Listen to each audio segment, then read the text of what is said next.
I never thought I would lose control like that. Not me. I've always been the calm one, the voice of reason in heated debates. The guy people turn to when tensions are high, but that day I snapped. It was supposed to be just another project meeting, the usual back and forth about deadlines and client expectations. I had spent weeks preparing, making sure everything was perfect. Yet when Mark, my coworker, dismissed my idea with that casual, almost mocking tone, something inside me broke. I don't even remember exactly what I said, only that it was loud, sharp, and cut through the room like a blade. The way people looked at me, shocked, almost scared. I felt my face flush, the heat creeping up my neck. My heart was pounding, but not from anger anymore. It was shame. As I left the room, I couldn't shake the thought, what just happened? Why did I react like that? I've never been the kind of person who lashes out, especially not in a professional setting. Yet there I was, anger laid bare for everyone to see. That evening, I sat on my couch replaying the moment over and over. I kept telling myself it was Mark's fault. He was the one who provoked me, right? But deep down, I knew there was more to it. There was something raw, something dark that I couldn't ignore. My phone buzzed, breaking the silence. It was a message from Mike, an old friend from college. We hadn't talked in months, but he'd heard about the incident from a mutual colleague. I hesitated before replying, but something about his message felt different. It wasn't just sympathy, it was understanding. Mike invited me to meet up at our favorite coffee shop, and I agreed. The next day as we sat down, he looked at me with a kind of calm that made me uneasy. After some small talk, he leaned in and said, "You know, I've been there, that feeling of losing control. It's terrifying. I wanted to brush it off, say it was just a bad day, but I couldn't lie not to him. Instead, I nodded. Yeah. I don't know what came over me. I just snapped." He smiled knowingly. "It sounds like your shadow got the better of you." "My shadow?" I asked, puzzled. Mike leaned back, sipping his coffee. "Yeah, it's a concept from Carl Jung, this idea that we all have a shadow self. It's the part of us we don't want to acknowledge, the dark impulses, the anger, the fear. The more we ignore it, the more powerful it becomes, until, well, it bursts out like it did with you." I frowned, trying to make sense of it. "So you're saying I'm just angry at the world?" "Not exactly. It's not about being angry all the time. It's about having parts of yourself that you've pushed down for so long that they start to fester. The more you try to be the perfect, calm, collected guy, the more your shadow feels neglected. It's like a part of you demanding to be seen." I shook my head. "But I'm not that kind of person. I've always been reasonable." Mike nodded. "That's the thing. Your shadow doesn't care about your self-image. It's everything you've hidden because you didn't think it was acceptable. Think of it like a box in the attic. You can pretend it's not there, but eventually it's going to spill out." For a moment, I didn't know what to say. It felt uncomfortable, like Mike was peeling back layers. "I hadn't even noticed we're there," he continued. "Look, shadow work isn't about letting your anger run wild. It's about acknowledging it, understanding where it comes from, and finding a way to integrate it without letting it control you." I wanted to push back to argue that I didn't have a shadow like that, but something about his words hit too close to home. I knew that I'd spent my whole life trying to be the reliable one, the one who never made a scene. Maybe I'd been suppressing parts of myself without even realizing it. As Mike talked, I started remembering moments from my past times. I felt resentment, but swallowed it down because it wasn't appropriate times. I wanted to speak up, but stayed quiet to keep the peace. Could it be that all those bottled up emotions had finally overflowed? Mike must have seen the look on my face because he put a hand on my shoulder. "It's okay to feel conflicted. Shadow work is messy, but ignoring it doesn't make it go away. You have to face it. It's not about being a good or bad person. It's about being whole." I took a deep breath, letting his words sink in. How do I even start with something like that? He smiled. "Start small, reflection journaling, asking yourself why certain things trigger you. The goal isn't to judge yourself, but to understand why that reaction exists. The more you explore it, the less power it has over you." The idea of facing parts of myself I didn't want to see felt daunting, but for the first time since that outburst, I felt a glimmer of hope. Maybe I wasn't broken, just unfinished. As we left the coffee shop, I couldn't help but think about how much of my life had been about controlling my reactions, my emotions, even my image. Maybe it was time to let go a little, to let myself be human. That night, I pulled out an old notebook and started writing. At first, the words came slowly, but as I reflected on the meeting, the memories and Mike's words, the pen seemed to move on its own. The page was filled with fragmented thoughts. Moments of anger, fear, guilt, but somehow putting it on paper made it feel less overwhelming. It was just part of me, and maybe that wasn't such a bad thing. For the first time, I wasn't just trying to suppress the darkness. I was finally beginning to see it for what it was, a part of me that needed acknowledgement, not rejection. With that realization, I felt a little lighter, like I just uncovered a hidden truth about myself. I knew it was just the beginning, but it was a start. After that night of journaling, something shifted. I could feel it. The uneasy weight I'd been carrying for years seemed just a little lighter, like I had finally loosened the knot that had kept it bound tight. But the truth was, I still didn't know where to go from there. The next morning, I woke up feeling strangely hopeful. I couldn't explain why, but the act of putting my thoughts on paper had left me with a sense of relief. I wasn't used to facing my emotions head on, and part of me was worried that I'd just scratched the surface. At work, I noticed the way people looked at me, a mix of caution and curiosity. I couldn't blame them. After all, I wasn't supposed to be the one who lost his cool. I kept to myself that day, staying focused on my tasks, but underneath it all, I was replaying Mike's words over and over. By the time lunch rolled around, I couldn't sit still any longer. I needed to talk to someone who understood. So I texted Mike asking if he could meet up again. He agreed, and we found ourselves back at the same coffee shop that evening. He didn't waste time with small talk. Instead, he just looked at me with that same calm, grounded expression. "How did it go?" he asked. I hesitated, then shrugged. "Better. I guess I wrote down some stuff. Things I hadn't thought about in a long time. It was uncomfortable." Mike nodded. "That's how it's supposed to feel. If it didn't make you uneasy, it wouldn't be real." "Did you notice any patterns?" I thought back to the journal entry. "Yeah, I think I've been holding on to this fear of being seen as weak. I always thought staying calm meant being strong, but it just made me bottle things up." Mike smiled faintly. "That's a common mistake. We think that being stoic means being unshakable. But real stoicism isn't about never feeling, it's about understanding those feelings and choosing how to respond. You can't control that initial rush of anger, but you can decide what you do with it." I wanted to believe him, but it was hard. So what am I supposed to do? Just let myself get angry whenever something bothers me? He shook his head. "Not quite. Shadow work isn't about giving your impulses free rein. It's about acknowledging them without letting them rule you. Think of it like this. Anger itself isn't bad. It's a signal. It's telling you something's wrong. Your job is to figure out what that is and address it without letting the anger dictate your actions." His words made sense, but I still felt stuck. I'm not sure I can do that. I've spent so long trying to be the guy who's always in control. If I start digging up everything I've buried, what if it gets worse? Mike gave me a sympathetic look. That's the fear talking. Your shadow feeds on that, on your fear of losing control. The more you try to ignore it, the more it demands attention. You have to find a way to integrate it, not suppress it. I leaned back, processing what he said. Maybe I'd been fighting the wrong battle all along, trying to silence my emotions instead of listening to them. I took a deep breath. So where do I start? How do I figure out what's behind it all? Mike thought for a moment. Start by identifying the moments that make you feel the most uncomfortable. When you're angry or anxious, don't just react, ask yourself why. What's the deeper fear or frustration behind it? Write it down even if it doesn't make sense at first. Sometimes just seeing the words on paper helps you untangle the mess. That night I took his advice. I sat at my desk with the notebook open and wrote about the meeting again. This time I didn't just focus on Mark's comment. I dug deeper, trying to understand why his dismissal hit me so hard.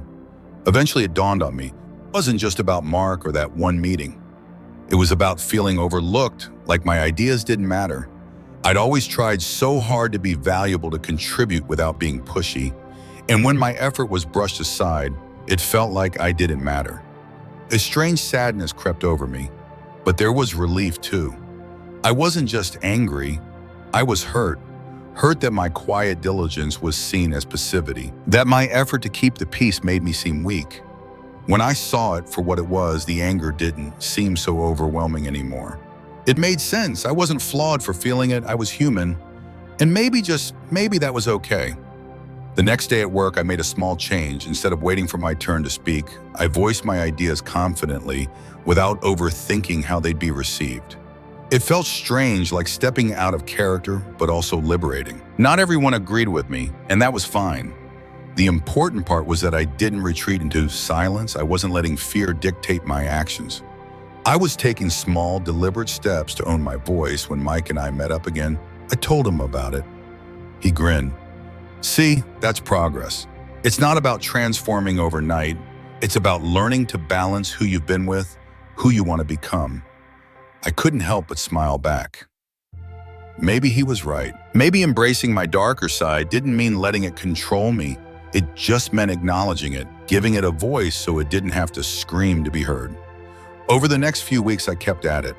Journaling became a nightly ritual, and every time I felt frustration bubble up, I tried to trace it back to the root. Sometimes it worked, sometimes it didn't, but the difference was I wasn't avoiding it anymore. And slowly I noticed changes. I was less tense, less afraid of being seen. My colleagues seemed to notice too, though I didn't bring it up directly. A few even complimented me on being more assertive.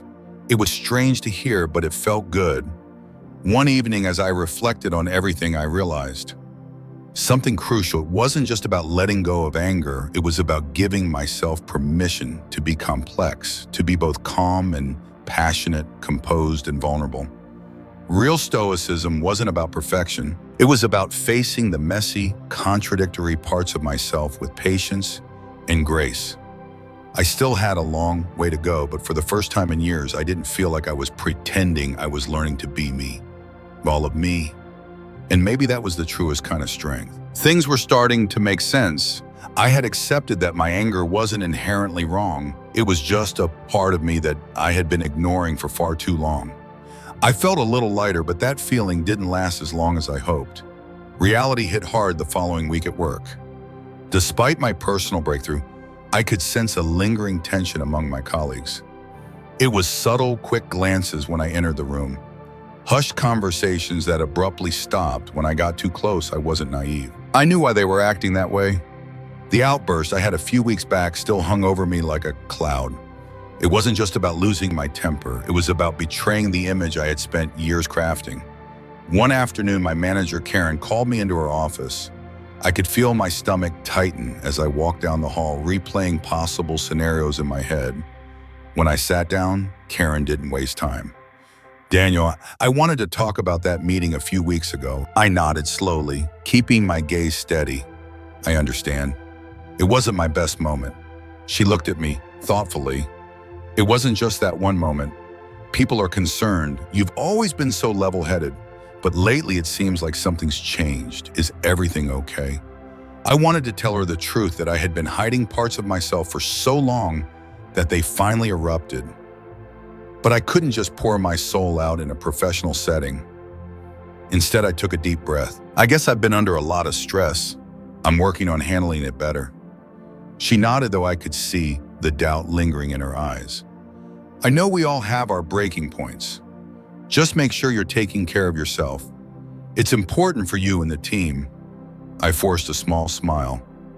"I will. Thank you for understanding." Walking back to my desk, I couldn't help but feel a pang of guilt. Part of me wanted to defend myself, to explain that I was just being human. But another part understood that I couldn't expect everyone to suddenly accept this new version of me. After all, they hadn't been part of my journey. They had only seen the fallout. That evening, I met up with Mike again, needing some perspective. I didn't even wait for him to sit down before I blurted it out.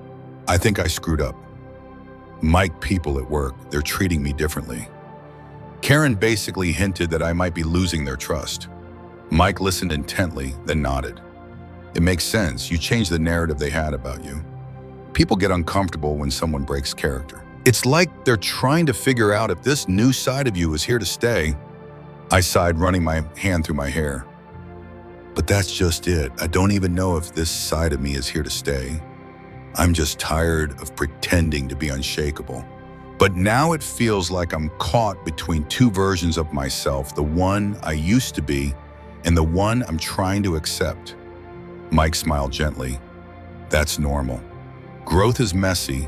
It doesn't happen in neat linear steps. You're in the gray area right now, figuring out how to balance your old habits with your new awareness. I nodded, though it didn't make the situation any less frustrating.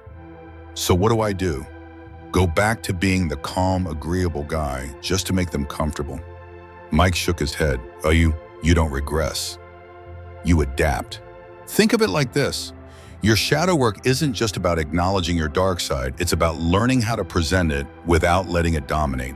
There's a difference between being assertive and being aggressive. You're not changing who you are. You're learning how to integrate the parts you've ignored. His words sank in slowly. I realized that maybe I'd been going about it the wrong way. Instead of balancing calmness and assertiveness, I had swung from one extreme to the other.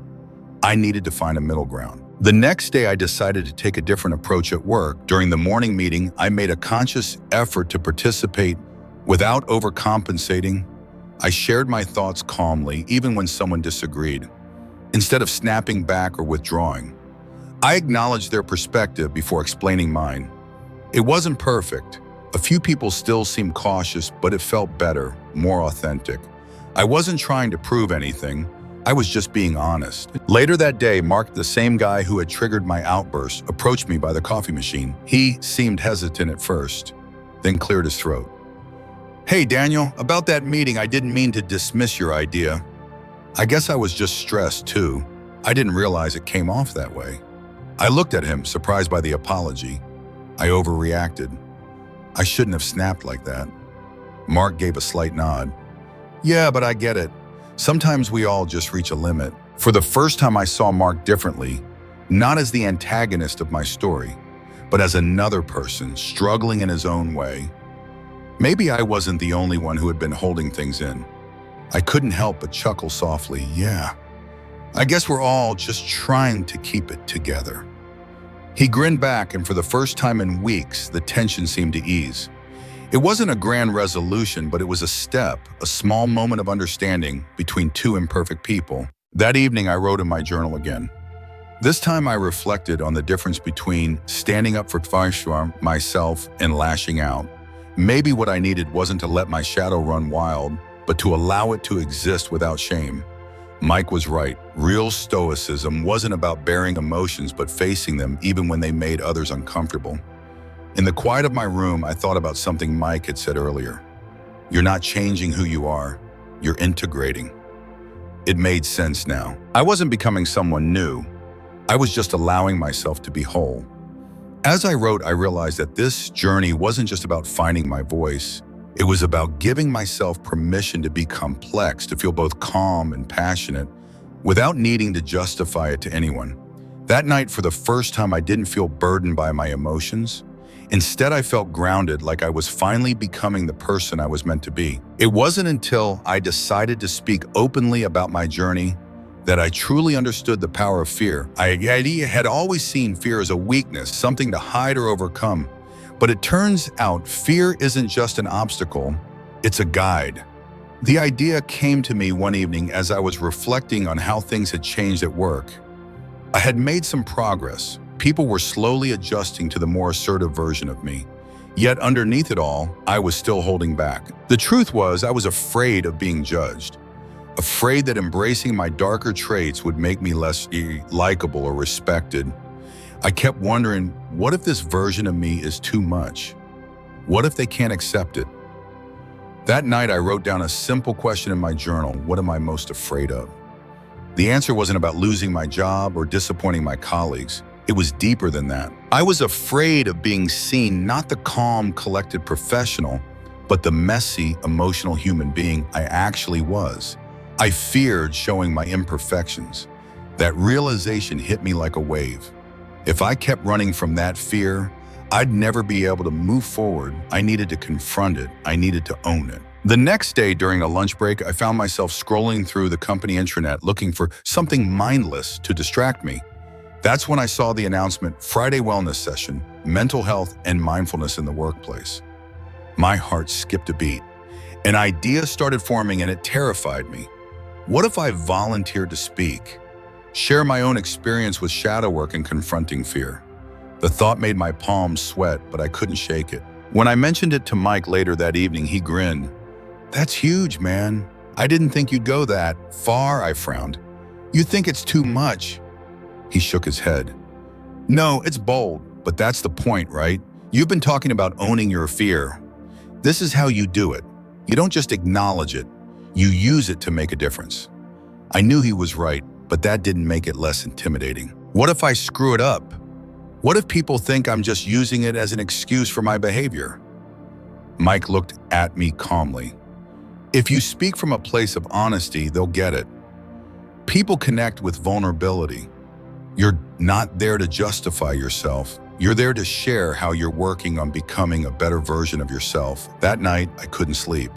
I kept running through different scenarios in my mind, how I would start, what points I would make, how I'd keep my voice from shaking. I was battling with my own doubts, but I knew this was the step I needed to take. Friday came faster than I wanted it to.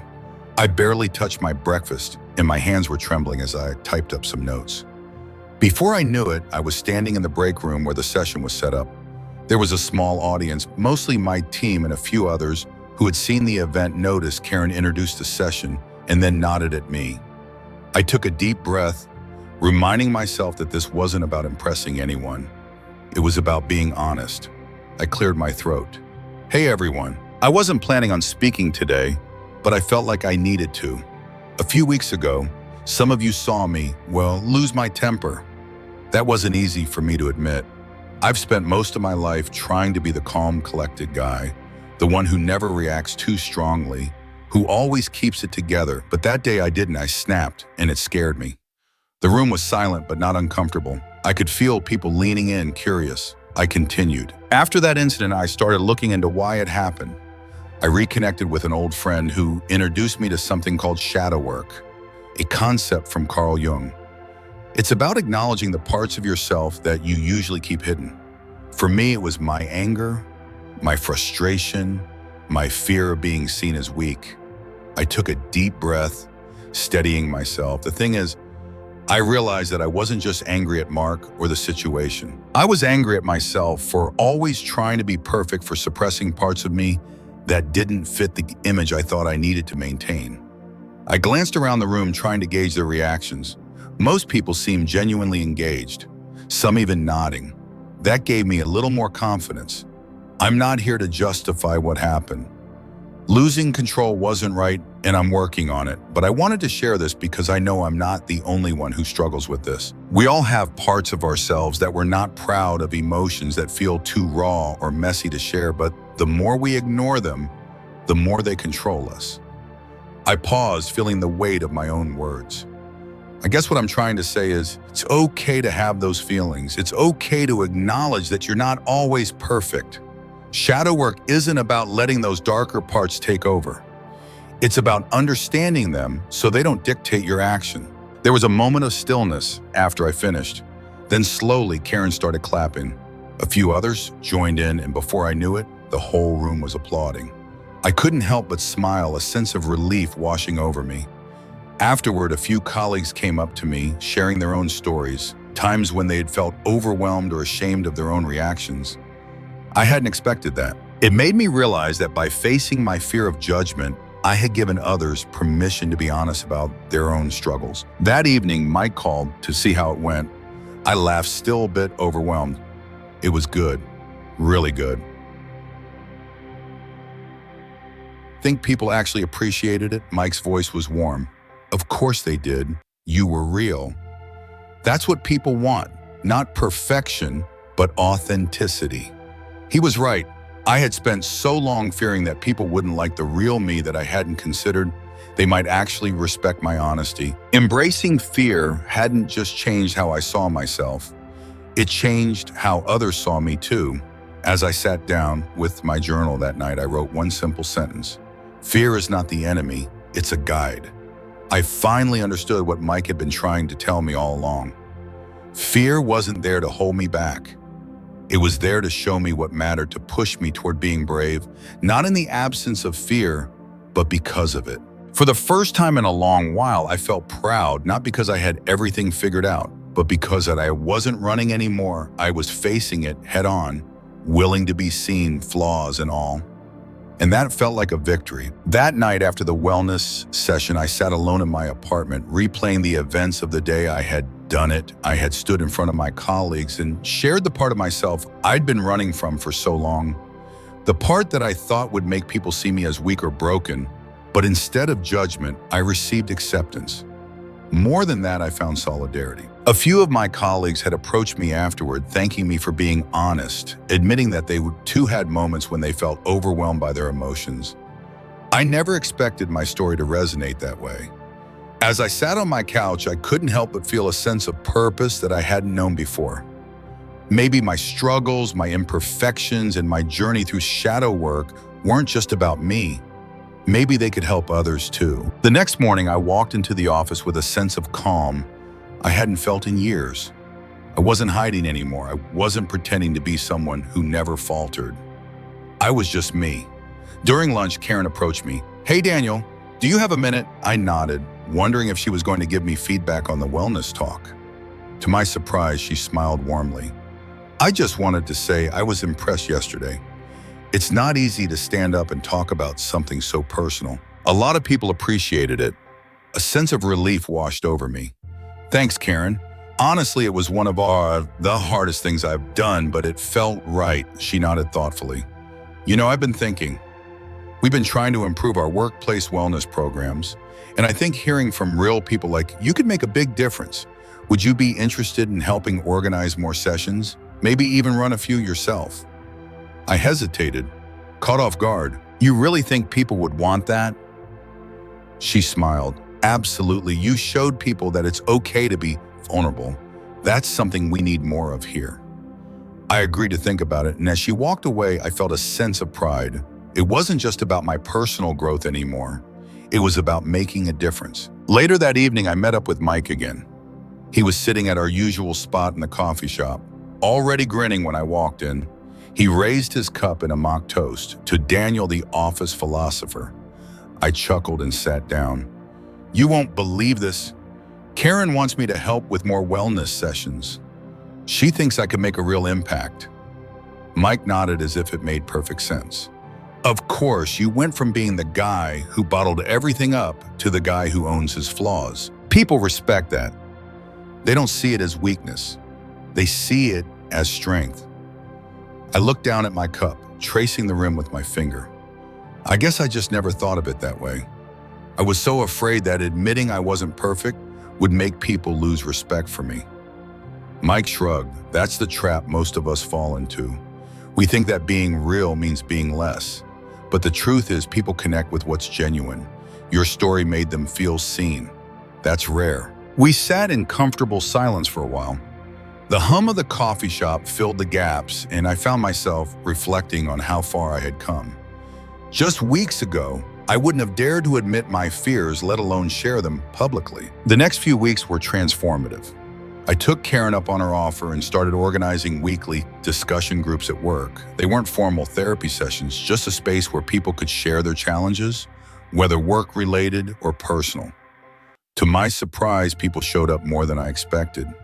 Some shared stories of stress and burnout. Others talked about feeling trapped in their roles, unable to speak up about their struggles. Each time someone spoke, I felt a little more connected to them. One afternoon, Yes, that Mark stayed behind after a session. He looked hesitant, almost embarrassed. "Hey, Daniel, I just wanted to say thanks. I didn't really get it before. Why you reacted the way you did. But listening to you talk about fear and not being perfect, it made sense, I guess. I've been doing that too, pretending I've got it all figured out." I smiled, remembering how angry I'd been with him. "It's hard to admit, isn't it, that we don't always have control?"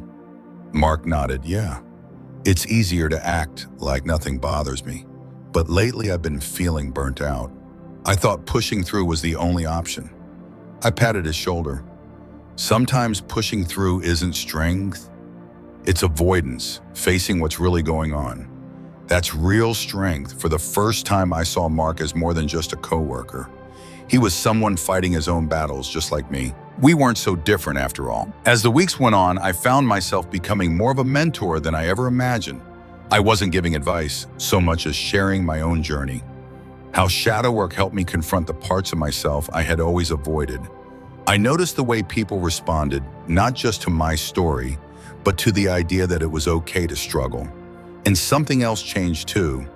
I became more comfortable with my own imperfections.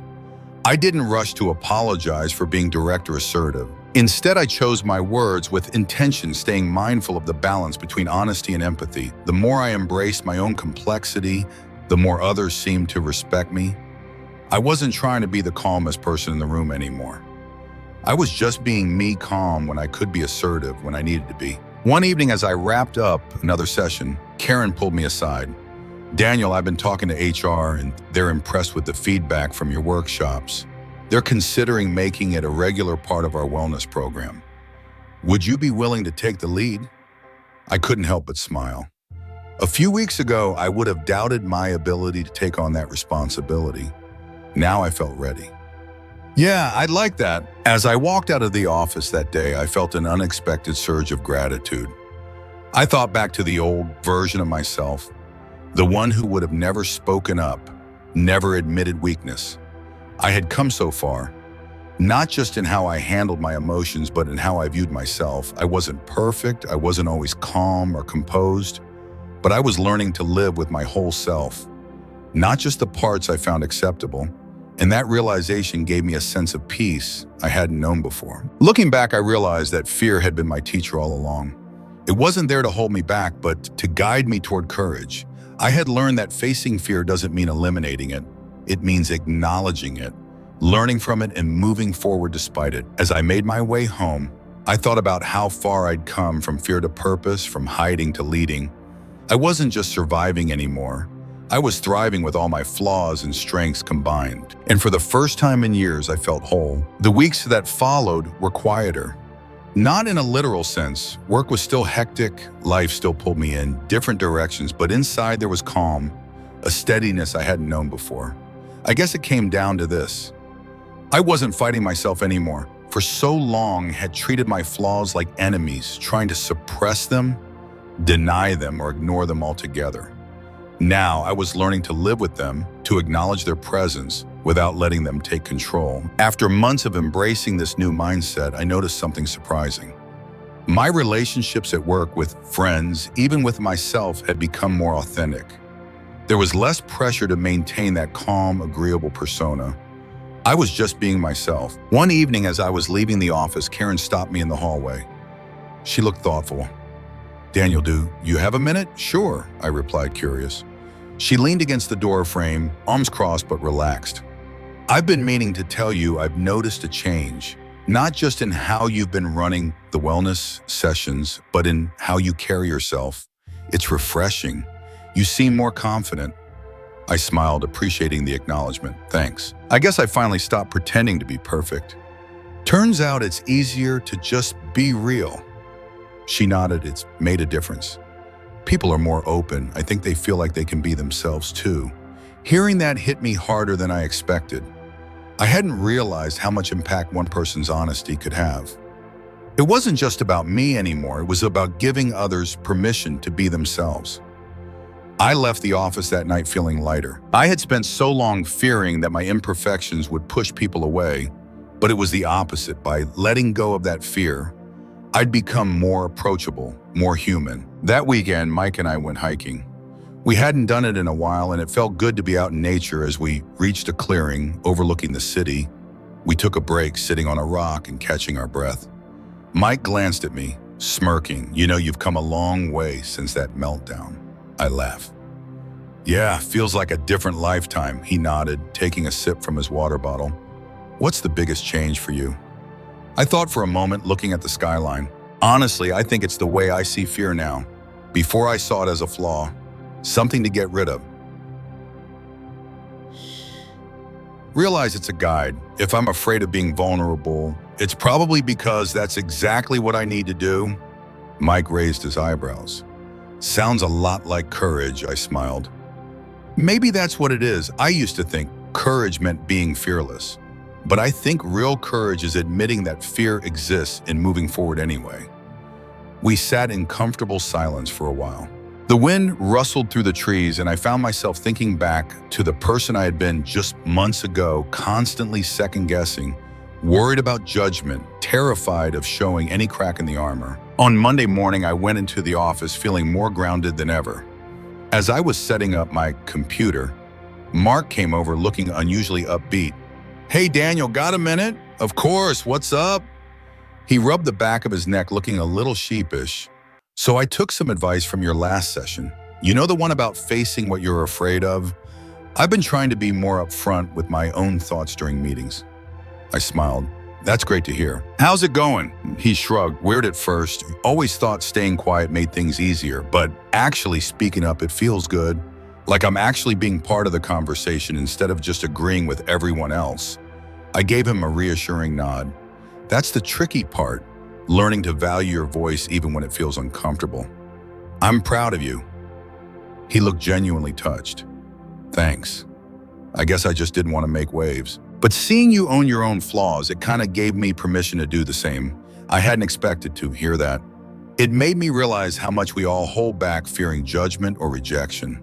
Maybe by being real, I had given others the courage to do the same. That evening, as I was winding down, I found myself thinking about how far I had come. My outburst at the meeting had been a wake-up call, forcing me to confront parts of myself I had long ignored.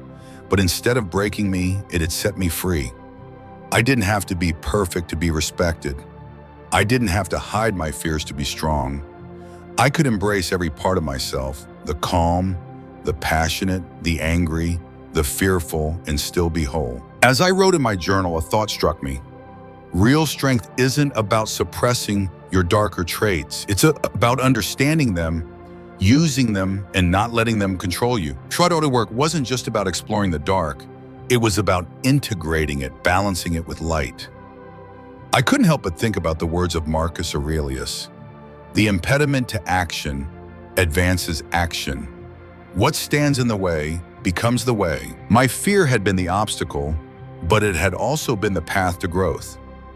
I closed my journal and leaned back on quiet satisfaction settling in. The journey wasn't over. I knew that life would keep throwing challenges my way, but now I wasn't running from them. I wasn't running from myself.